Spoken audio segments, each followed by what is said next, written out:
What happens to a man's brain when he views a woman in a bikini? That was a research question that someone asked, and yeah, we're gonna talk about that right now. Yeah.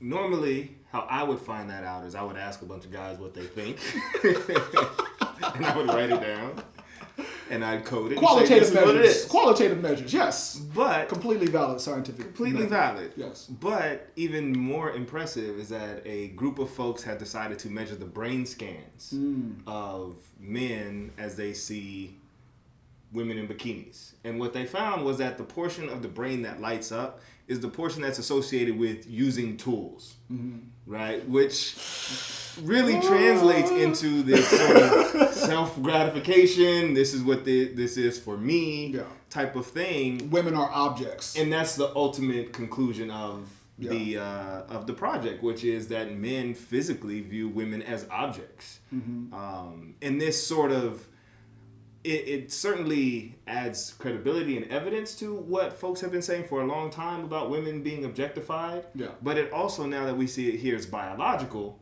that sort of complicates it. And you were talking about that earlier. Yeah, you know what? This really to me presents a real kink in the machinery, or it actually presents like two sides of an equation that we really need to work through as a society. Is that if this is biological, if this is what we need to figure out is whether we can socialize ourselves out of it, or whether this is something that's just locked in and we cannot do anything about this. There's certain things in our genetic code, our instincts and whatnot that I'm not going to say that we can't change it, but it's like it would be very hard to change it. We would have to be purposeful in how we try to change things. But if this is right, it's like, because if men are viewing women, scantily clad women, as objects, then I don't want to jump into the ship of where people are automatically going, well, that means that women should cover up more or whatever. Please do not misunderstand me.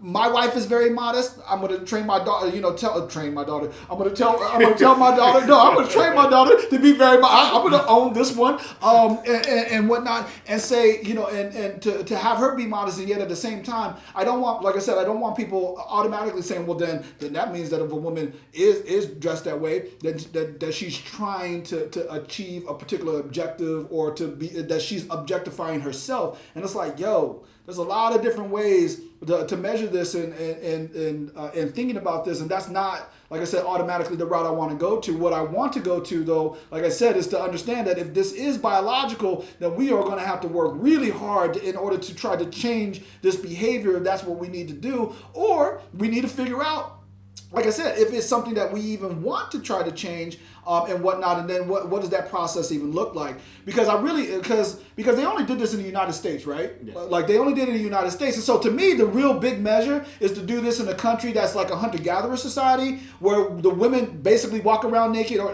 because I don't even think the French Riviera would even do it, like topless women and whatnot. I mean, like straight up, that women, not only because even in the French Riviera, the women are probably not using their bodies the way that their breasts as actual like breastfeeding and stuff like that. Men aren't exposed to bikinis quite differently, right? Yeah. Even for men who wear so it's still a bikini, even if it's the bikini part of it too, and that's one of the questions. For me, I agree with you, but I kind of go to a different part, which is this a new socialization? Has this happened within the past 100 years, 50 years, 60 years in the rise of the bikini in the United States and in that culture?